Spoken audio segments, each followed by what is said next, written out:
প্রিয় শিক্ষার্থীরা, কেমন আছো? আশা করছি সকলে তোমরা ভালো আছো। এই ভিডিওর মাধ্যমে আমি আলোচনা করতে চলেছি মৃত্তিকা সৃষ্টির প্রক্রিয়া সমূহ। তার আগে আমার এক সাবস্ক্রাইবার সরোজমণি মান্ডি প্রশ্ন করেছে যে ডাইক কাকে বলে। এই প্রশ্নের উত্তর দিয়ে মৃত্তিকা সৃষ্টির প্রক্রিয়া সমূহ নিয়ে আলোচনা করা হবে। ধরো এইটা ভূপৃষ্ঠ। এবার ভূপৃষ্ঠের নিচেই আছে ম্যাগমা চেম্বার। ভূপৃষ্ঠের নিচে আছে ম্যাগমা চেম্বার। এই ম্যাগমা চেম্বার থেকে যখন ম্যাগমা ভূপৃষ্ঠের ফাটল বরাবর ভূপৃষ্ঠের বাইরে বেরিয়ে আসে, বুঝে গেল? ভূপৃষ্ঠের বাইরে যখন বেরিয়ে আসে তখন তাকে বলা হয় অগ্ন্যুৎপাত। এবং এই অগ্ন্যুৎপাতের ফলে যে শঙ্কু আকৃতির বা আরো বিভিন্ন আকৃতির যে ভূমিরূপ তৈরি করে তাকে বলা হয় আগ্নেয়গিরি। এই অগ্ন্যুৎপাত ঘটার সময় সব ম্যাগমাটাই ভূপৃষ্ঠের বাইরে বেরিয়ে আসে না। কিছু কিছু ম্যাগমা ভূপৃষ্ঠের ভিতরে ভূপৃষ্ঠের ফাটল বরাবর জমা হয়ে যায়। এবার ভূপৃষ্ঠের ভিতরে ভূপৃষ্ঠের ফাটল বরাবর যখন স্তম্ভ আকৃতি হয়ে যখন কোনো ম্যাগমা জমা হবে তখন তাকে বলা হয় ডাইক। বোঝা গেল? এখানে বিভিন্ন শিলা স্তর আছে।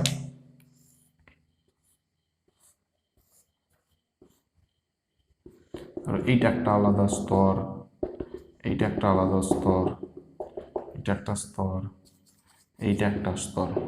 বোঝা গেল? যখন অগ্ন্যুৎপাত হয়, অগ্ন্যুৎপাতের সময় সব ম্যাগমাটাই বাইরে বেরিয়ে আসে না।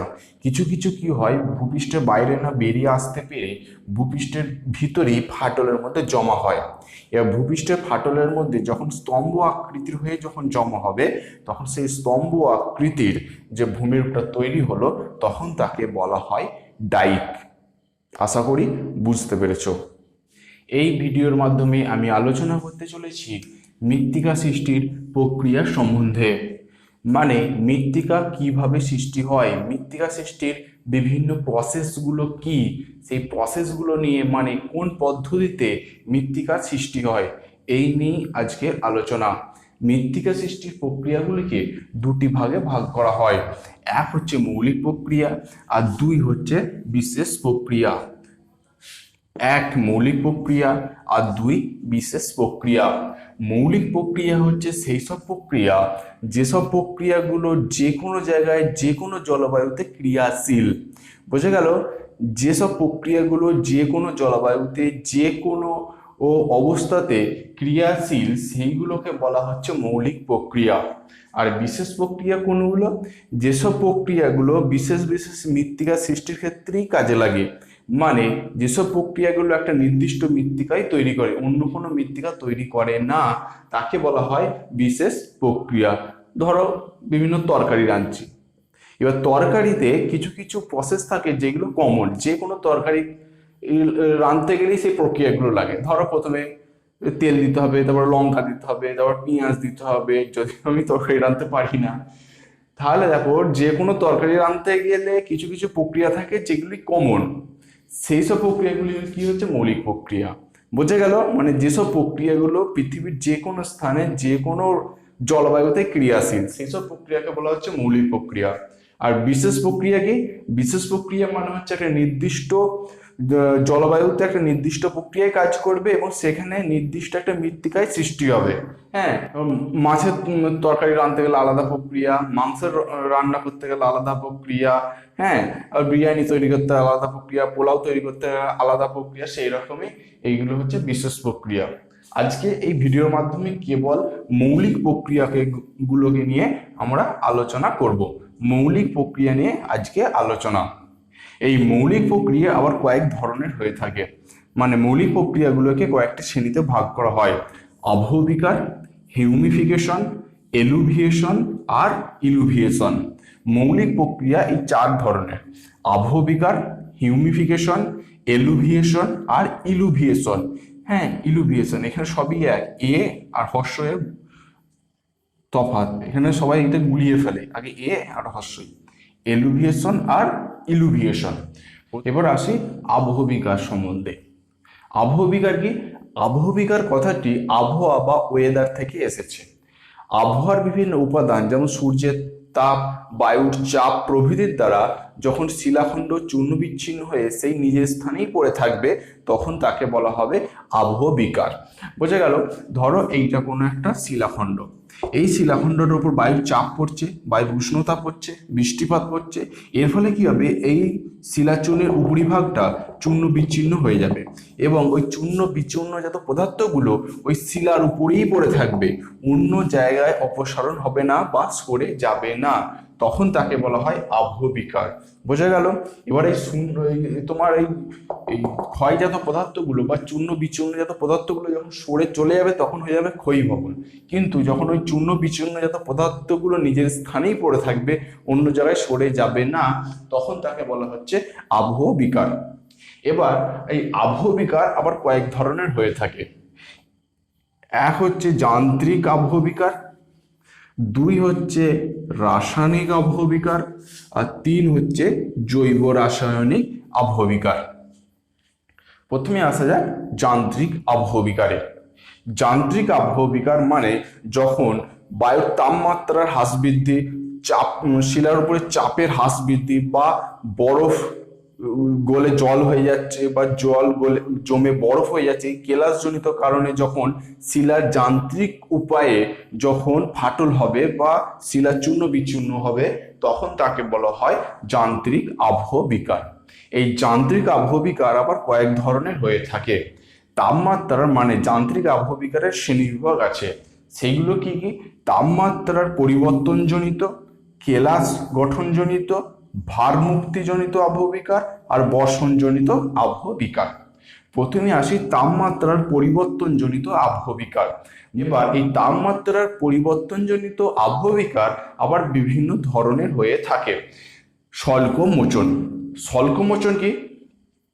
একটা শিলা, ধরো একটা সমসত্ব শিলাতে এই স্বল্পমোচন প্রক্রিয়াটি ঘটে থাকে। এই ধরো একটা শিলা ভূপৃষ্ঠের উপর পড়ে আছে, এবার এই শিলার উপরে যখন তাপমাত্রা পড়বে, যখন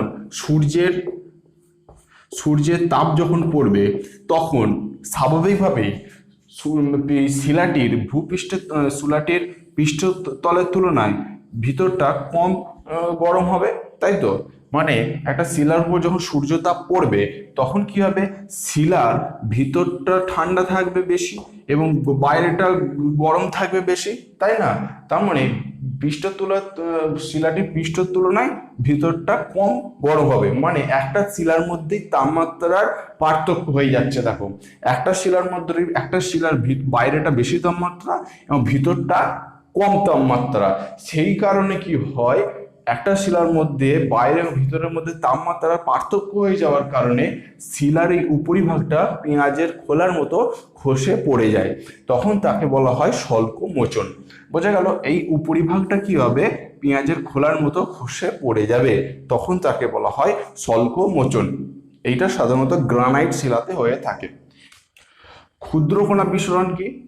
ক্ষুদ্রকণা বিস্ফোরণ মানে যখন একটা শিলা বিভিন্ন ধরনের বা বিভিন্ন বৈশিষ্ট্যযুক্ত খনিজ দ্বারা গঠিত হবে। বোঝা গেল? ধর এই যে এই শিলাটা যেসব খনিজ পদার্থ দিয়ে তৈরি, সেই বিভিন্ন খনিজ পদার্থ একই ধরনের খনিজ পদার্থ নয়, মানে শিলাটি অসমসত্ব প্রকৃতির, সমসত্ব প্রকৃতির শিলা নয়, মানে শিলা গঠনকারী খনিজগুলো বিভিন্ন ধরনের, মানে ওই খনিজের বৈশিষ্ট্যগুলো আলাদা আলাদা। ধরো কোনো খনিজের তাপ ধারণ ক্ষমতাটা বেশি, আবার কোনো খনিজের তাপ ধারণ ক্ষমতা কম, কোনো কোনো খনিজ বেশিক্ষণ তাপ ধরে রাখতে পারে, আবার কোনো খনিজ কম তাপমাত্রা ধরে রাখতে পারে। তাহলে যখনই এই শিলাটার উপর যখন সূর্যের তাপ পড়বে, একটাই শিলার ভিতরে বিভিন্ন ধরনের খনিজ হয়ে যাওয়ার ফলে ওই একটাই শিলার মধ্যে তাপমাত্রার পার্থক্য হয়ে যাবে। বোঝা গেল? ধরো একটা ফ্যামিলিতে যতজন সদস্য থাকে সেই সদস্যদের মত পার্থক্য সবার কিন্তু এক হয় না, সেই জন্য একটা ফ্যামিলি কিভাবে ভেঙে যায়, তাই তো? সেই রকমই কি হয়, একটা শিলার মধ্যে বিভিন্ন ধরনের খনিজ থাকে, খনিজের বৈশিষ্ট্যগুলো আলাদা। এবার ওর উপরে যখন সূর্যতাপ পড়লো, তাহলে একটা খনিজের মধ্যে এই একটা শিলার মধ্যে কি হবে, তাপমাত্রার পার্থক্য হয়ে যায়। বোঝা গেল? তখন কি হবে, শিলাটি পুরো ভেঙে যায়, ভেঙে চূর্ণ বিচ্ছিন্ন হয়ে যায়। এইটাকে বলা হয় ক্ষুদ্রকণা বিস্ফোরণ। এরপর আসে প্রস্থচ্যায়ন খণ্ডীকরণ। প্রস্তরচায়ী খণ্ডীকরণ মানে মরু অঞ্চলে, বিশেষত মরু অঞ্চলে কি হয়, দিনের বেলা প্রচন্ড গরম এবং রাত্রেবেলা কি হয় প্রচন্ড ঠান্ডা। এই ফলে কি হয়, দিনের এবং রাত্রির তাপমাত্রার পার্থক্যের কারণে একটা শিলা যখন দিনের বেলায় প্রচুর তাপমাত্রা পাচ্ছে, শিলাটি কি হয় প্রসারিত হয়ে যায়। আবার যখন রাত্রিবেলা ঠান্ডা হয়ে যাচ্ছে, তখন তাপমাত্রা বিকিরণ করে শিলাটা কি হয় আবার সংকুচিত হয়ে যায়। বোঝা গেল, একটা শিলা কি হচ্ছে রাত্রিবেলা সংকুচিত হয়ে যাচ্ছে, ছোট হয়ে যাচ্ছে। আবার কি হচ্ছে দিনের বেলা যখন সূর্যের তাপ পাবে, সূর্যের তাপ পাওয়ার ফলে শিলাটা কি হচ্ছে আবার প্রসারিত হয়ে যাচ্ছে। এরকম ক্রমাগত প্রসারিত এবং সংকুচিত হওয়ার ফলে কি হয়, শিলাটি ভেঙে চূর্ণ বিচূর্ণ হয়ে যায়। তখন তাকে বলা হয় প্রস্তরচায়ী খণ্ডীকরণ। এইগুলো সব গেল তাপমাত্রার পরিবর্তনজনিত আবহবিকার। এরপর আসছি কেলাস গঠনজনিত আবহবিকার। কেলাস গঠনজনিত আবহবিকারের মধ্যে আবার দুটো ভাগ, সেটা হচ্ছে তুহিন খণ্ডীকরণ আর লবণের কেলাস গঠন। তুহিন খণ্ডীকরণ কি? তুহিন খণ্ডীকরণ কি হয়, যখন বরফওয়ালা জল বা বৃষ্টির জল পাহাড়ের কোনো খাঁজে যখন জমা হয়ে যায়। এইটা ধরো পাহাড়ের খাঁজ, এবার এই পাহাড়ের খাঁজের ভিতরে বৃষ্টির জল বা বরফওয়ালা জল কি হয় জমে যাচ্ছে। এরপরে যখন তাপমাত্রা হিমাঙ্কের নিচে নেমে যাবে, তখন কি হয় এই জলটা জমে বরফ হয়ে যায়। জল যখনই জমে বরফ হয় আয়তনে বাড়ে। এবার আয়তনে যখনই বাড়বে, এই বরফটা শিলার দুপাশে কি হয় চাপের সৃষ্টি করে। বোঝা গেল। আবার যখন তাপমাত্রা বেড়ে যায়, তখন কি হয় বরফটা গলে জলে পরিণত হয়, যার ফলে চাপটা আবার কমে যায়। আবার যখন তাপমাত্রা আবার কমে যায়, তখন কি হয় জলটা জমে আবার বরফ হয়ে যায় এবং তা আয়তনে আরো বেড়ে যায় এবং শিলার দুপাশে চাপের সৃষ্টি করে। সেই রকমই এর ফলে কি হয় ক্রমাগত চাপ দিচ্ছে আবার চাপ কমে যাচ্ছে, চাপ দিচ্ছে আবার চাপ কমে যাচ্ছে, যার ফলস্বরূপ শিলাটি চূর্ণ বিচূর্ণ হয়ে যায় এবং চূর্ণ বিচূর্ণ যাতে ওই যে ছোট ছোট টুকরো সৃষ্টি হয় তাকে বলা হয় স্ক্রি বা ট্যালাস। বোঝা গেল। সেই জন্যে ধরো যাদের বাড়িতে ফ্রিজ আছে এটা পরীক্ষা করে দেখবে বা হয়তো লক্ষ্য করেছো কিন্তু ব্যাপারটা বুঝতে পারোনি। ধরো প্লাস্টিকের কোনো গ্লাসে হোক বা যেগুলোতে ছোট ছোট খুবই যেগুলো বরফ জমা দেয়, বরফ জমে, সেইগুলোতে কি হয় যখন জল দিচ্ছ, জল দেওয়ার পর যখন বরফ হয়ে যায়, ধরো একটা প্লাস্টিকের গ্লাসে জল দিলে, জলটা দেওয়ার পর যখন জলটা বরফ হয়ে যাচ্ছে, তখন কি হয় এরকম উপর করলেও সহজে খুলে পড়ে না। হ্যাঁ, ওইটাকে জলটাকে একটু তাতে একটু জল দিলে ওই বরফটা একটু গরম মতো হয়ে গেলে তারপর আস্তে আস্তে খুলে যাবে। তখন কি হয় বরফটা যখন গলতে শুরু করবে তখনই কিন্তু খুলবে গ্লাস থেকে বরফটা, নাহলে খুলবে না। কারণ কি? কারণ কি হয় ওই গ্লাসে জলটা যখন জমে বরফ হয়ে গেছে, আয়তনে বেড়ে গেছে, আয়তনে বেড়ে যাওয়ার ফলে হ্যাঁ ওই গ্লাসটা চারিদিকে চাপ সৃষ্টি করে তার সাথে আটকে গেছে। হ্যাঁ, এর ফলে কি হয় চাপ ফলে আটকে গেছে। সেই জন্য কি হয় জল যখন বরফ সৃষ্টি হয় তখন কি হয় আয়তনে বাড়ে এবং চাপের সৃষ্টি করে। এরপর আসছি লবণের কেলাস গঠন। লবণের কেলাস গঠন কি? মরু অঞ্চলে লবণের পরিমাণটা বেশি পরিমাণে থাকে। এবার বৃষ্টির জলের সাথে কি হয় ওই লবণটা দ্রবীভূত অবস্থায় মাটির অনেক গভীরে চলে যায়। এবার প্রচন্ড তাপ যখন বেড়ে যায়, তাপমাত্রা বেড়ে যাওয়ার ফলে জলটা বাষ্পীভূত হয়ে যায় এবং লবণটা কেলাস গঠন করে। এবার কেলাস গঠন হলে শিলাস্তরের ভিতরে চাপের সৃষ্টি করে এবং শিলাটিকে খণ্ড বিখণ্ড করে দেয়, তখন তাকে বলা হয় লবণের কেলাস গঠন। এরপর আসছি ভার মুক্তিজনিত আবহবিকার। ভার মুক্তিজনিত আবহবিকার ব্যাপারটা কি? ধরো এটা কোন একটা শিলা, এই শিলাটা কি হয় কোন ওপরে শিলাটি চাপের মধ্যে আছে। বোঝা গেল। ধরো একটা শিলা আছে, শিলাটির উপরে আরো কোনো বোঝা আছে বা চাপ আছে, ধরো এর উপরে মৃত্তিকার স্তর আছে। এবার যদি কোনো কারণে মৃত্তিকার স্তরটা বা শিলার উপরে যে ভারটা আছে সেই ভারটা যখনই সরে যাবে তাহলে কি হবে শিলাটি যখন এর ভিতরে ছিল, যখন শিলাটি চাপের মধ্যে ছিল তখন শিলাটা কি হচ্ছিল অনেকটা সংকুচিত অবস্থায় ছিল, কিন্তু যখনই উপরে চাপটা সরে গেল তখনই কি হবে শিলাটা তোমার আরো প্রসারিত হবে, যার ফলে শিলাটা ভেঙে যায়। ওই বাঁধা গরু ছাড়া পেলে যা হয় আর কি, যখন বাঁধা আছে তো চাপের মধ্যে আছে, যখনই গলাটা খুলে দিল কি হবে ইধার উধার ঘুরে ঘুরে বেড়াবে। তাহলে কি হয়, এই যখন শিলাটা আছে, শিলাটা আছে এবং শিলাটার উপরে যখন এই চাপটা আছে, শিলাটার উপরে যখন চাপ থাকবে তখন শিলাটা কি হবে, অনেকটা সংকুচিত অবস্থায় থাকে, অনেকটা সংকুচিত অবস্থায় থাকে। যখনই এই চাপটা যখনই সরে যাবে তখনই কি হবে, শিলাটা আরো প্রসারিত হবে। শিলাটা প্রসারিত হওয়ার পর তাহলে কি হবে, শিলাটা ভেঙে টুকরো বিটুকরো হয়ে যাবে। এটাকে বলা হচ্ছে ভার মুক্তিজনিত আবহ বিকার। এরপর আসছি বর্ষণজনিত আবহ বিকার। বর্ষণজনিত আবহ বিকার ব্যাপারটা কি,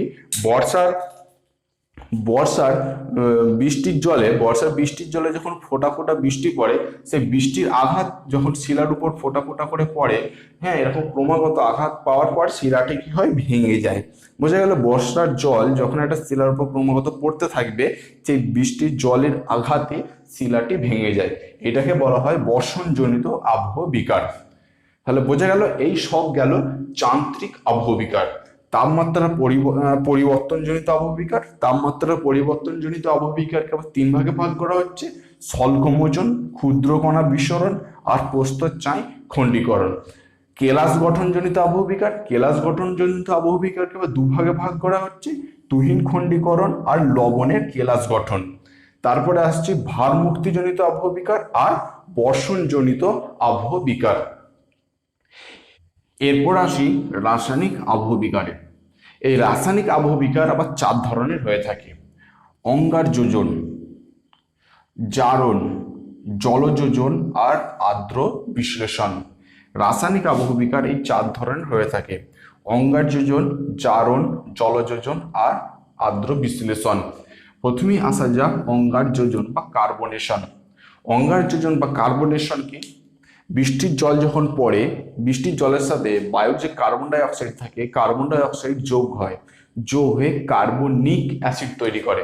কি অ্যাসিড তৈরি করে? কার্বনিক অ্যাসিড তৈরি করে। এই কার্বনিক অ্যাসিড শিলায় পতিত হয়, শিলায় পতিত হয়ে রাসায়নিক আবহ বিকার ঘটায়। তারপরে আসি জারণ। জারণ ব্যাপারটা কি, জারণ যখন জল এবং জলীয় বাষ্পের উপস্থিতিতে শিলাতে অক্সিজেন যোগ হবে, অক্সিজেন যোগ হয়ে শিলার রাসায়নিক পরিবর্তন ঘটাবে, তখন তাকে বলা হয় জারণ। জলযোজন কি, জলযোজন কোনো কোনো শিলার গঠিত খনিজ, মানে শিলা যেসব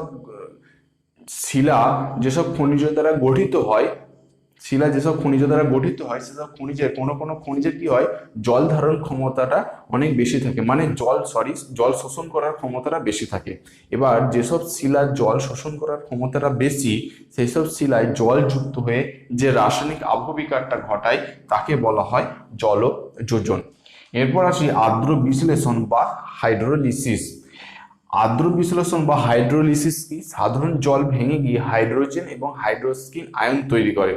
এই হাইড্রোজেন এবং হাইড্রোক্সিন আয়ন শিলার সাথে রাসায়নিক বিক্রিয়া করে শিলার যে পরিবর্তন ঘটায়, তখন তাকে বলা হয় আর্দ্র বিশ্লেষণ। এরপর আসি জৈব রাসায়নিক আবহ বিকারে। জৈব রাসায়নিক আবহ বিকার কি, যখন উদ্ভিদ বা প্রাণীর দেহাবশেষ, পাতা, ফুল এগুলি মাটির উপর জৈব পদার্থ হিসেবে যখন সঞ্চিত হয়, সেটি কি হয়, বিভিন্ন জীবাণু দ্বারা পচিত হয়ে জৈবিক অ্যাসিড তৈরি করে। সেই জৈবিক অ্যাসিড শিলার রাসায়নিক বিক্রিয়া ঘটে এবং শিলার রাসায়নিক বিয়োজন ঘটিয়ে শিলার পরিবর্তন ঘটায় বা রাসায়নিক পরিবর্তন ঘটায়, তখন তাকে বলা হয় জৈব রাসায়নিক আবহ বিকার।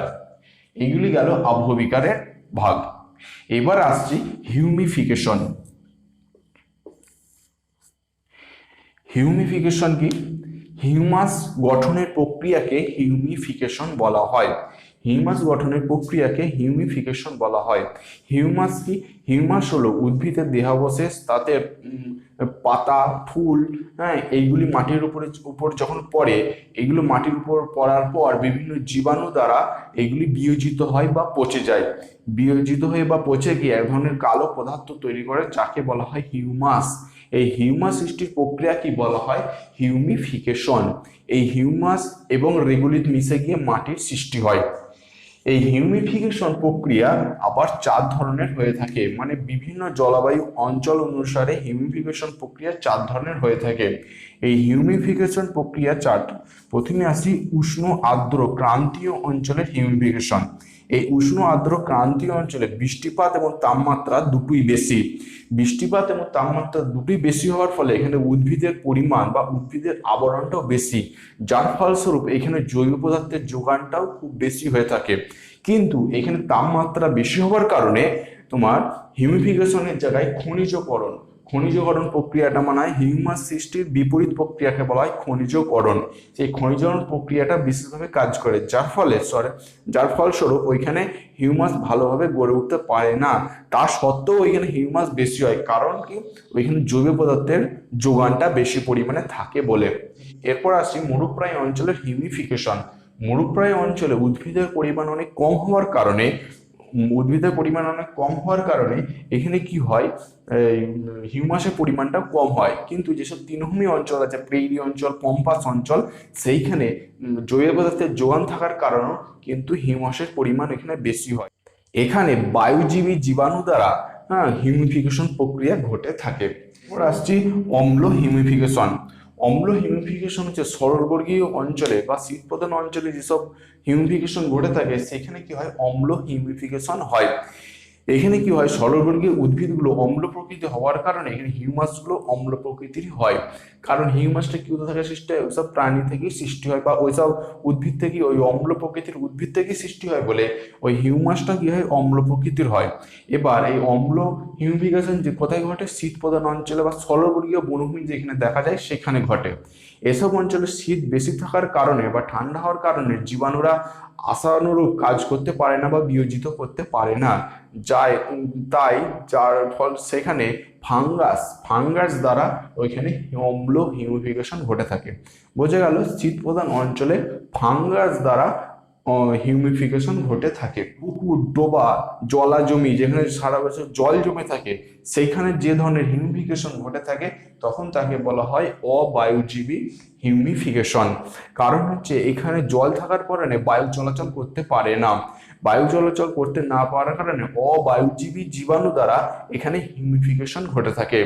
এই হিউমিফিকেশনের ফলে বল, পিট, গ্লেই এইসব ধরনের মৃত্তিকার সৃষ্টি হয়। তাহলে হিউমিফিকেশন চারটি অঞ্চলে হয়ে থাকে, চার ধরনের: উষ্ণ আর্দ্র ক্রান্তীয় অঞ্চলের হিউমিফিকেশন, মরুপ্রায় অঞ্চলের হিউমিফিকেশন, অম্ল হিউমিফিকেশন আর অবায়ুজীবী হিউমিফিকেশন। বোঝা গেল। এরপর আসছি এলুভিয়েশন। এলুভিয়েশন প্রক্রিয়া কি? মৃত্তিকায় বিভিন্ন ধরনের স্তর দেখা যায়।